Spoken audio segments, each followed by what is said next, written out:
இல்லைங்கய்யா, மாற்றி மாற்றி பேசிக்கிட்டு இருக்கிறாங்க. கூட்டணி மாறிச்சுங்கிறதுக்காக ஒரே கூட்டணிக்கு உள்ளே போயிட்டும் நேற்று ஒன்று இன்னைக்கு ஒன்றுன்னு பேசினா என்ன பண்ணுறது?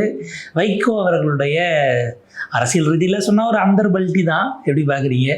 வைகோ வந்து முதல்ல பேசும்போது அவருடைய பேச்சில் தெளிவாக இருக்குது.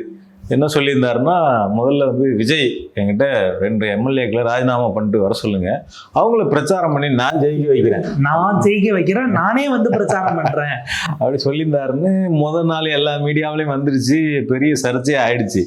இப்போ திடீர்னு வந்துட்டு மாற்றி பேசுகிறாரு. ராஜினாமா செய்யுங்கன்னு விஜய் சொல்லலை, நான் தான் சொன்னேன் ராஜினாமா பண்ணிட்டு வர்றதுக்கு தயாராக இருக்கிறாங்கன்னு.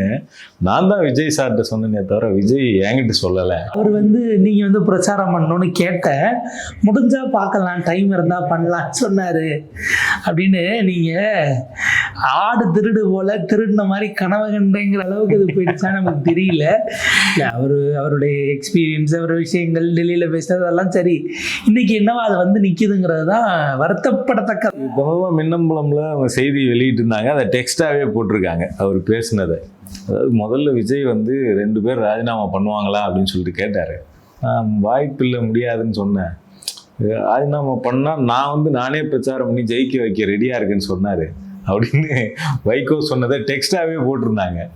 ஆனால் இப்போ திடீர்னு வந்துட்டு அது என்ன ஆயிடுச்சுன்னா, குதிரை பேரம் நடந்ததுங்கிறதுக்கான சாட்சியாக வைகோ டெஸ்டிமோனியை சேர்த்து வாக்கு மூலமாக அவர் ஒரு சாட்சியாக கேஸை போட்டுட்டாங்கன்னா ஒரு வேலை சிக்கலாகும்னு யோசிச்சாங்களா? ஏற்கனவே குதிரை பேரம் சம்பந்தமாக சிபிஐ விசாரிக்கணும்னு சொல்லிட்டு அதிமுக எம்பி வந்து பாராளுமன்றத்தில் பேசியிருக்காங்க. அது சம்பந்தமாக ஒரு வழக்கு கூட போடப்பட்டது. உச்சநீதிமன்றம் வரைக்கும் போச்சு. வேற ஒருத்தர் போட்ட வழக்கு உச்சநீதிமன்றம் போய் இது பிளைனாக இருக்குன்னு தள்ளுபடி பண்ணிட்டாங்க. பட் ஆளுநர் நேற்று இது குறித்து கூப்பிட்டு விசாரிச்சிருக்காருங்கிறதும் ஓடிக்கிட்டு இருக்கு. கரெக்டாக ஆளுநரை சந்திக்க நிர்மல்குமார், சபாநாயகர், உயர்கல்வித்துறை அமைச்சர் 3 பேரும் போகிறாங்க. இவங்க போயிட்டு கொஞ்சம் நேரம் கழிச்சு இன்பதுரை அந்த பதிவு போடுறாரு.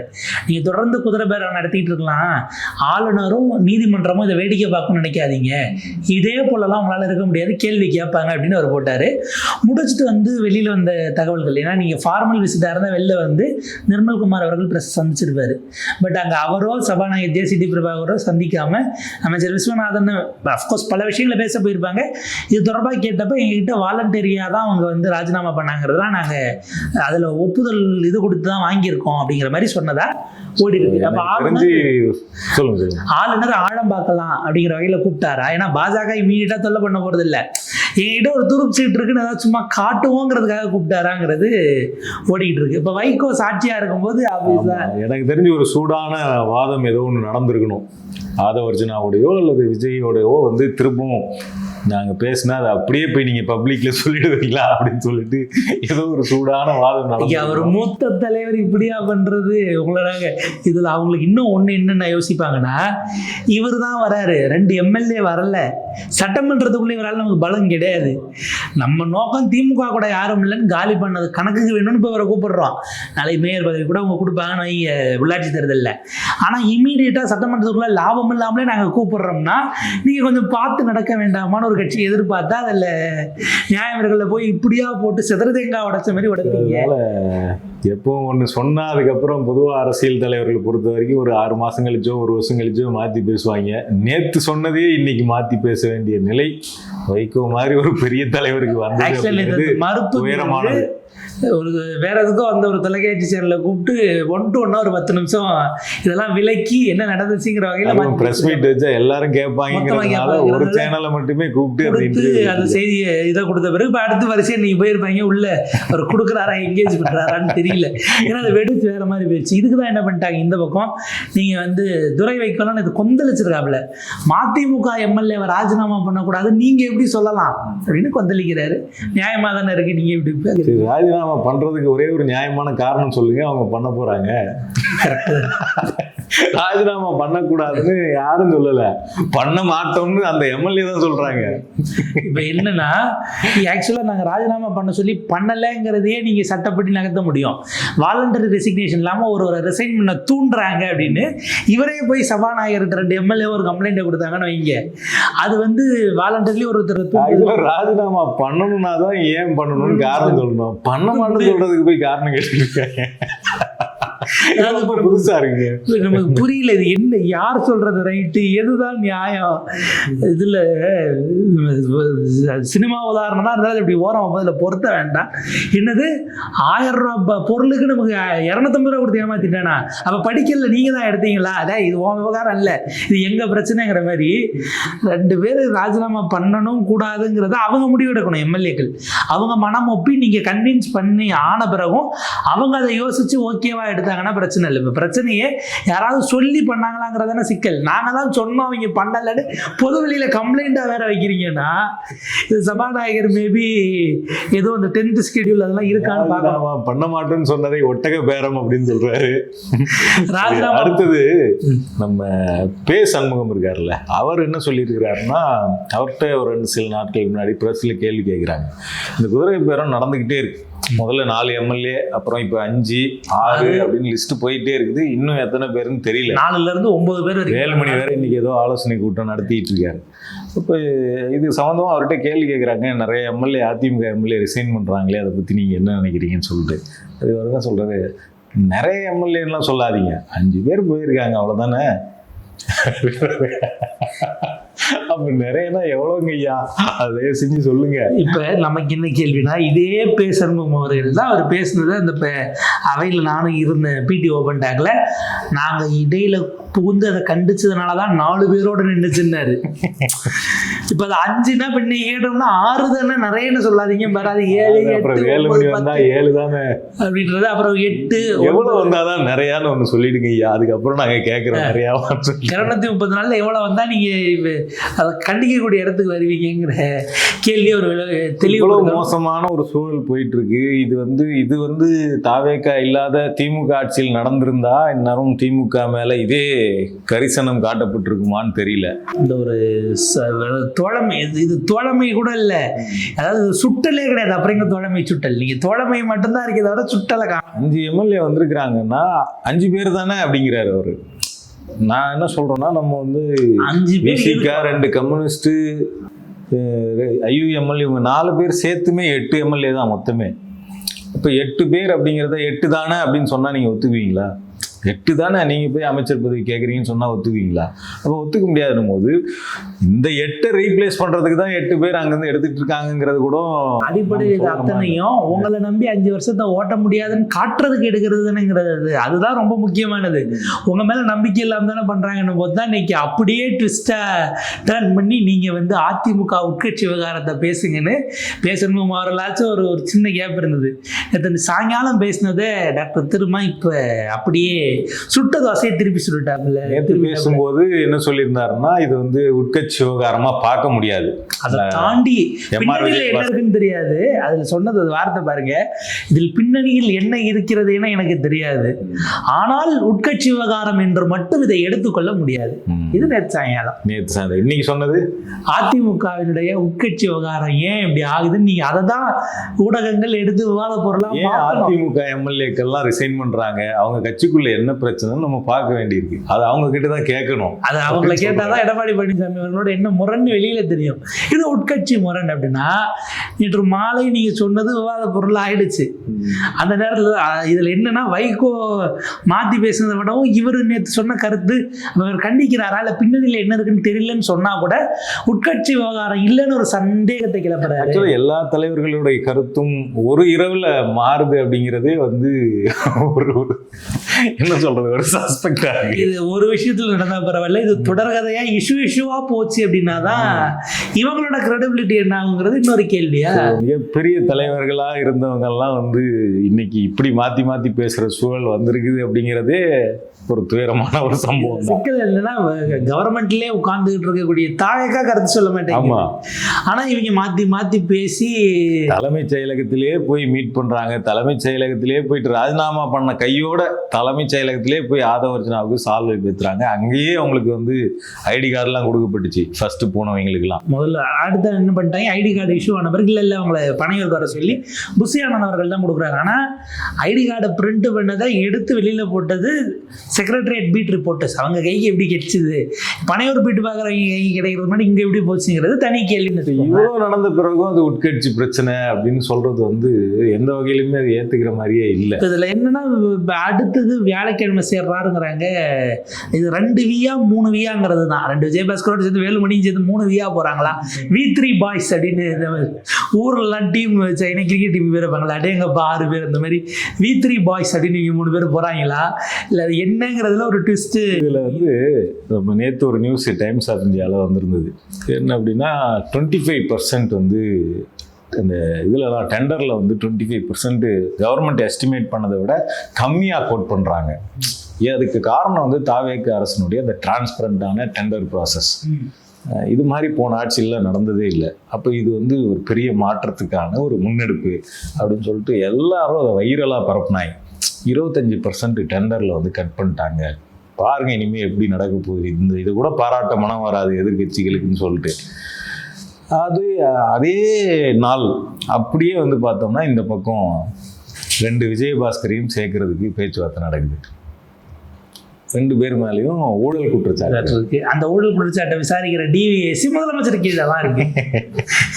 ஒருத்தர் மேல இடியே இருக்குது, இன்னொருத்தர் மேல டிவிஎஸ்சி இருக்கு. அப்புறம் இந்த போலி ஆவணங்களை காட்டி ஏறத்தாழ 100 கோடியா அதோட கூடுதல் மதிப்புடைய சொத்து அபகரிக்க பார்த்தாருன்னு அவர் அப்ஸ்காண்ட் ஆகி போய் அவரை பிடிச்சிட்டு வந்தாங்க. எம்ஆர் விஜயபாஸ்கர் அவர்கள் மேல அப்படி ஒரு வழக்கு இருந்தது. இவர் மேல குட்கா முறைகேடு இருக்குது. ஒரு சிபிஐ, 2 இடி, 2 டிவிஎஸ்சி, என்னென்ன ஏஜென்சி இதெல்லாம் வந்து இவங்கெல்லாம் வந்து எந்த இடத்துல ஊழல் ஒழிக்கப்பட்டதாக செய்தி வருதோ அதே நாளில் இதெல்லாம் நடக்குது. இவங்கெல்லாம் தாவேக்கால சேர போறாங்க அப்படிங்கிற செய்தியும் சேர்ந்து வருது. இப்போ இந்த டெண்டர் ப்ராசஸ், அந்த டெண்டருடைய வேல்யூ பார்த்தோம்னா 20 லட்சம். அந்த 20 லட்சத்தில் 25%ங்கிறது 5 லட்ச ரூபா. 5 லட்ச ரூபா மிச்சம் பண்ணது வந்து ஊழல் ஒழித்த செய்தியாக இன்னைக்கு தமிழ்நாடு முழுக்க பேசப்படுது. சரி, 5 லட்ச ரூபா இல்லை, 5 ரூபாயா இருந்தாலும் அது கவர்மெண்ட் காசு தான், மிச்சம் பண்ணால் நல்லது தான். ஆனால் இந்த சின்ன மீனை போட்டு பெரிய மீனை பிடிக்கிற மாதிரி 5 லட்ச ரூபாயை வந்து சேமித்ததை ஊழலை ஒழிச்ச மாதிரி காட்டிட்டு இங்கே பல 100 கோடி வழக்கில் சிக்கி இருக்கக்கூடிய ஆட்களை ஃபுல்லாக கட்சியில் சேர்த்துக்கிட்டு இருக்காங்க.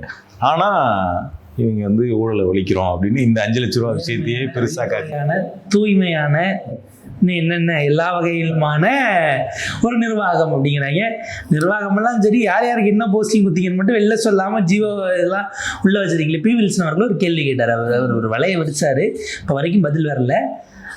முதலமைச்சருடைய என்ன அடிப்படையில் கேபினட் கூட்டத்திலும் முக்கிய அதிகாரிகள் கூட்டத்திலும் முதலமைச்சரின் நண்பர்களாக இருக்கக்கூடிய திரு ஜான் ஆரோக்கியசாமியும் விஷ்ணு ரெட்டியும் அட்டன் பண்ணுறாங்கன்னா ஒரு கேள்வி கேட்டார். அப்பாயின்மெண்ட் போட்டேன்னு இது வரைக்கும் ஏன் சொல்ல நீங்கள் மாட்டோம். அவங்க 2 பேரும் சிறப்பு ஆலோசகர்களாக நியமிக்கப்பட்டிருக்கிறதா ஊடகங்களில் செய்தி வந்தது. இப்போ வரைக்கும் நீங்கள் மறுக்கல. ஆமாம், ஆனால் அதிகாரப்பூர்வமான செய்தி வரல. இப்போ அது தவறான செய்தியாக இருந்தால் நீங்கள் அவருக்கு நோட்டீஸ் வரலாம். ஸ்டாலின் அவர்கள் பேசினதுக்கு ஆதவர்ஜன் அவர்கள் ஒரு நோட்டீஸ் கொடுத்தாருல, பதிலுக்கு இப்போ அவங்க பேசினதுக்கு சபரீசன் நோட்டீஸ் வரல. அந்த மாதிரி ஒரு நோட்டீஸ் அனுப்புங்க. டிஆர் பாலு விட்ட நோட்டீஸில் அண்ணாமலையை போய் நானே ட்ரையல் எடுக்கிறேன்லாம் போது இல்லை, அது பொலிட்டிக்கல் ஆப்டிக்ஸாக இருந்தால் அப்படி ஒன்று விட்டுருக்கலாமே அப்படிங்கிற கேள்வி இருக்குது. இப்போ கொடுக்கலன்னா என்ன அர்த்தம்? அவங்க 2 பேர் இருக்காங்கன்னு ஒத்துக்கிறீங்களா? நமக்கு என்ன சிக்கல்னா, நீங்கள் இந்த போஸ்டிங் எல்லாம் இப்போ தான் ஒன்று ஒன்றா வெளியில் வருது. கெவின் கொடுத்தது 3 நாள், 40 நாள் கழிச்சு ஜெகதீஷ் பழனிசாமி, இவங்க 2 பேர் செக்ரட்டரியேட் பீட் ரிப்போர்ட்டர்ஸ் யாரும் இதை சென்ஸ் பண்ணாமல் அவங்களுக்கு தனியாக ரூம் கொடுத்துட்டாங்க. எப்படி கொடுக்கலான்னு எல்லாம் அந்த ஸ்டோரி எழுதிக்கிட்டு இருந்தாங்க. கவர் ஸ்டோரியாக 4 பேரை இவர் வந்து செக்ரட்டரியேட்டில் இடம் கொடுத்துருக்காரு. அதிகாரிகள்லாம் போய் அவங்கள பார்த்து வணக்கம் வச்சுட்டு வராங்க. ஐஏஎஸ் ஐபிஎஸ் அதிகாரிகள், கான்ட்ராக்ட் எடுக்க வரவங்க, டெண்டர்ஸ் எடுக்க வரவங்க, கம்பெனி முதலாளிகள், இவங்கெல்லாமும் போய் அவங்கள பார்த்து சல்யூட் வைக்க வேண்டிய ஒரு சூழல் இருக்குன்னாங்க. எந்த அடிப்படையில் போனாங்க? ஃப்ரெண்ட்ஸை கூப்பிட்டு அவர் உள்ளே உட்கார வைக்காமல் அவர் இப்போ ப்ரொசீஜரெலாம் தான் பண்ணியிருக்காரு அப்படிங்கிறது ஒரு சைடு. ஆனால் ப்ரொசீஜராக பண்ணப்போ திமுக மீதான குற்றச்சாட்டுகளை ஒயிட் பேப்பர்னு ஓப்பனாக டேரிங்காக வெளில போடுற நீங்கள் போட்ட அப்பாயின்மெண்ட்டை வெளில சொல்ல உங்களுக்கு என்ன சிக்கல்? அது இப்போ அந்த டிரான்ஸ்பரன்சிக்குள்ள வராதா? ஜெகதீஷ் பழனிசாமியாவது 40 நாள் கழிச்சு வந்துடுச்சு. அவரா சொன்னார். அவர் சொன்ன பிறகும் டிஐபிஆர் அதை ரிலீஸ் பண்ணிச்சா எனக்கு சந்தேகம் இருக்கு. அதுக்கப்புறம் அது கசிவிடப்பட்டது தானேங்கிறது கேவிஎன் வெங்கட் நாராயணாவும் அரசு டிஐபிஆர் மூலியமா சொன்னதா தெரியல. அப்போ கேபினட் கூட்டம் நடந்த போட்டோஸ்ல இவங்க 2 பேர் இருந்ததை எடிட் பண்ணிட்டு தான் நீங்க ரிலீஸ் பண்ணீங்களா? லீக்கேஜ் தானா? அதுவும் சார் லீக்கேஜ் அடைக்கிறேன்னு சொல்லிட்டு லீக் பண்ணிக்கிட்டே இருக்கிறீங்களே, செய்தியா லீக் பண்ணிக்கிட்டு இருக்கீங்களேங்கிறது தான் கவனிக்க வேண்டிய ஒரு விஷயமா இருக்கு. எல்லா கட்சியை பத்தி பேசியாச்சு, காங்கிரஸை பத்தி பேசலன்னா எப்படி? அதாவது ஒரு அற்புதமான, அதாவது இங்கிருந்து, அதாவது கடந்த காலத்தில் சொல்லுவாங்க இந்த road to Delhi goes through Uttar Pradesh. அதாவது யூபியில் ஜெயிக்கிறவங்க தான் பிரதமராக வாய்ப்பு இருக்கு அப்படின்னு சொல்லுவாங்க. சத்தியமூர்த்தி பவன்ல இருந்து டெல்லிக்கு கனெக்ஷன் கொடுக்குறாங்களே, எப்படி பாக்குறீங்க? பிரவீன் சக்கரவர்த்தி சொல்லியிருக்கிறாரு, சத்தியமூர்த்தி பவன் தான் இனிமேல் பிரதமரை தீர்மானிக்க போகுது அப்படின்னு சொல்லிட்டு. தமிழ்நாடு வெற்றி. அப்ப டெல்லியில இருக்க அவங்க புதிய காங்கிரஸ் ஆபீஸ் இல்லையா, அவங்க வேலை செய்ய மாட்டாங்கிற நம்பிக்கை அவருக்கு இருக்கு. மாணிக் தாகூர் தலைவராக பதவியேற்கிறார். செல்வ பெருந்தகை நீக்கிட்டு மாணிக் தாகூரை தலைவராக்கியிருக்காங்க. அதோடைய விழா நடக்குது. அந்த விழாவில் அப்படியே மாணிக் தாகூருக்கு வந்து இந்த அவார்டு ஃபங்க்ஷன்லாம் ஒரு ஏவி போடுவாங்கல்ல, அந்த மாதிரி மாணிக் தாகூர் குழந்தையிலேருந்து 8 வயசுலேயே ராஜீவ்காந்தியை பார்த்தார். அப்போவே அவர் மேலே இன்ஸ்பயர் ஆகி அப்போவே மாணவர் காங்கிரஸாக மாறினார். அப்படி இப்படின்னு ஒரு கேஜிஎஃப் மாதிரி ஒரு ஏவி அவருக்கு போட்டு பயங்கர பில்டப்போட பண்ண ஆரம்பித்தாங்க. அதில் வந்து நம்ம அமைச்சர் விஸ்வநாதன் பேசினார். இந்த போஸ்கோவில் மாற்ற வேண்டிய அமைச்சர் அவர் பேசியிருந்தார். அப்போவே நம்மலாம் வந்து மாணிக் தாகூரோடைய பேச்சை கேட்டிருக்கணும். அவர் சமயோஜித புத்தியோட யோசிச்சு ஒன்று சொன்னார். யார் கேட்டிருக்கணுங்கிறது நம்பனா இல்லை கேட்காம போனது யாருன்னு கொஞ்சம் சொன்னாருன்னா தெரிஞ்சுக்கலாம். கேட்டிருந்தா இந்நேரம் நமக்கு 70 எம்எல்ஏ இருந்திருப்பாங்க, ஒரு துணை முதலமைச்சர் இருந்திருப்பாரு, 10 அமைச்சர்கள் இருந்திருப்பாங்க. நம்ம சைரன் கார்ல வளம் வந்திருக்கலாம். சைரன் கார்ல ஜெயின்னு சைரன் கார்லாம் முதலமைச்சர்களுக்கே வைக்க கூடாதுன்னு இங்கே மொத்தமா இது பண்ணிட்டாப்ல. சரி ரைட்டு அப்படிங்கிற அளவுக்குன்னா இப்போ காங்கிரஸ் வந்து கேட்காமல் விட்டதுன்னா திமுக உடனே முடிவு செய்தது யார், கையெழுத்து போட்டது யார், எதுக்கு போகணுன்றத பிச்சுட்டு போயிடலாம், நீங்கள் வரலை, இதெல்லாம் யாரை கேட்கணும்னு ஒரு கேள்வி இருக்குது. இன்னொன்று தாவேக்காவோட அங்கே நின்று இருந்தால் ஆகும்னு அவங்க சொல்கிறது கெமிஸ்ட்ரி ஒர்க் அவுட் ஆகிருக்குங்கிறாங்க. ஆனால் உதயசூரியன் எதிர்த்து கை நின்றுருந்தால் அது எந்த அளவுக்கு இருக்குங்கிறது. மொத்தமே 70 சீட்டு தான் அவங்க பேரம் பேசினது. அந்த பேரம் பேசினதாக தகவல்கள் வந்து மொத்தமாக 70 சீட்டு தான் காங்கிரஸுக்கு. அந்த 70ல் வந்து அடுத்த எலெக்ஷனுக்கு 70ன்னு துண்டு போடுறாங்களா, எனக்கு ஒன்றும் புரியல. அடுத்த எலெக்ஷனுக்கு 70ன்னு அவர் இப்பயே இடம் முடிச்சிருக்கிறார். எனக்கு ஒரு சந்தேகம் இருக்கு. தாவேக்காவே 234 நின்று விசில் சின்னத்துக்கே 107 108 தான் அவங்களால ஜெயிக்க முடிஞ்சது. கிட்டத்தட்ட 45% என்னவோ தான் வரும் அதோட வெற்றி கவுண்ட்டு. விசில் சின்னத்துக்கே அந்த நிலைமை தான். இதில் கை சின்னம் அப்படிங்கிறது நேரடியாக விஜயோட சின்னம் கிடையாது, அது கூட்டணி கட்சியினுடைய இன்னொரு சின்னம். அப்போ தாவேக்காவுக்கு கிடைத்த அதே ஸ்ட்ரைக் ரேட் வந்து கை சின்னத்துக்கு கிடைக்குமாங்கிறதெல்லாம் தெரியாது. அதனால் 70 சீட் நின்று அவங்க வந்து அதில் ஒரு 30 25 ஜெயிச்சு ஆக்சுவலாக அவங்க அப்படி நின்றுருந்தாங்கன்னா இங்கே இவங்களுக்கான டேலி கொஞ்சம் கூடியிருக்கும். நேரடியாக அவங்க மோதிருந்தாங்கன்னா அப்படி போயிருந்திருக்கோம். இன்னமும் கூட திமுகவுக்கு எக்ஸ்ட்ரா ஒரு 20-25 சீட்டு கிடைச்சு. ஏன்னா அவர் திரும்ப அந்த விசில் சின்னதுக்கு நேரம் இருக்க பட்டன்னா போய் தேடி பார்த்து விசில காணா, ஒருவேளை எதுவும் சரி பண்ணிட்டாங்களா திமுக சரின்னு வேற எங்கேயும் குத்தாம வந்துட்டாங்கன்னு வைங்க, நோட்டாங்கிட்டாங்க போட்டுவிட்டு அதெல்லாம் சிக்கலாக இருந்திருக்கும்.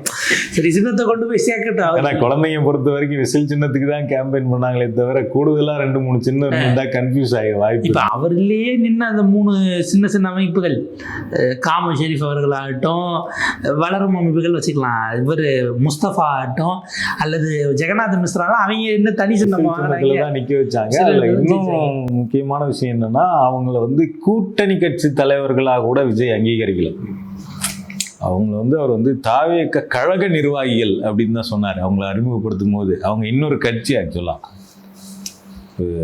கேஎம் ஷெரீப் பொறுத்த வரைக்கும் இப்போவும் ஒரு தனி கட்சி தான் வச்சிருக்கிறாரு, தமிழக மக்கள் ஜனநாயக கட்சின்னு ஒரு கட்சி வச்சிருக்கிறாரு. ஆனால் விஜய் வந்து அவரை ஒரு கட்சியாகவே அங்கீகரிக்கல. விசில் சின்னத்தில் நில்லுங்க, நான் எங்க ஆளுன்னு தான் உங்களுக்கு சொல்லுவேன். இப்போ நாளைக்கு கூட்டணி கட்சி தலைவர்களுக்கெல்லாம் காம ஷெரீஃப் ஐயாவுக்கு ஒரு இன்விடேஷன் கொடுக்கணும்னாங்க முறைப்படி எனக்கு தெரியல. ஷெரீஃப் ஐயா மேபி அவர் ஜெயிக்கலை, இவங்க 2 பேரும் ஜெயிச்சதுனால இங்கேயே விப்புக்கு கீழே போயிடுவாங்க. இப்போ இவங்க விப்புக்கு கீழே இருந்தால் பரவாயில்லையாமா, மதிமுகவினுடைய சுயமரியாதை குறித்து கவலைப்படுகிறவர்கள் இந்த 2 பேரை ராஜினாமா பண்ண சொல்லிட்டு ஐயா முஸ்தபா நேற்று கூட விவாதத்தில் கலந்துக்கிட்டாப்புல. மேபி அவர் அமைப்பெல்லாம் இணைச்ச மாதிரி தெரியல. ஜெகநாத் மிஸ்ரா இணைக்க போறாரு, இணைச்சிட்டாரு அப்படின்னும் போது அப்போ அவர் கூட பரவாயில்லன்னு வைங்க, உள்ள சேர்ந்துட்டாருன்னு. நமது மக்கள் முன்னேற்ற கழகமா ஏதோ ஒரு கட்சி அதை இணைச்சிட்டாரு அவரு. அப்ப இவரு காம ஷெரீஃப் ஐயால அப்ப நாளைக்கு ஏன் கூட்டத்தை கூப்பிடலாங்கிற கேள்வி இருக்கு. தோழமை கட்சி கட்சி எல்லாம் கிடையாது, எங்க கட்சி அப்படிங்கிற வகையில் அவங்க மாத்தினதுங்கிறது பெரிய அனுபவம் இல்லையாங்கிறத ஜனநாயகம் பேசுகிற, சுயமரியாதை பேசுகிற, இந்த ஆட்சி மெச்சு கொண்டாடக்கூடிய அவங்க தான் யோசிக்கணும். பார்க்கலாம் பார்ப்போம் இது எப்படி போகுதுன்னு.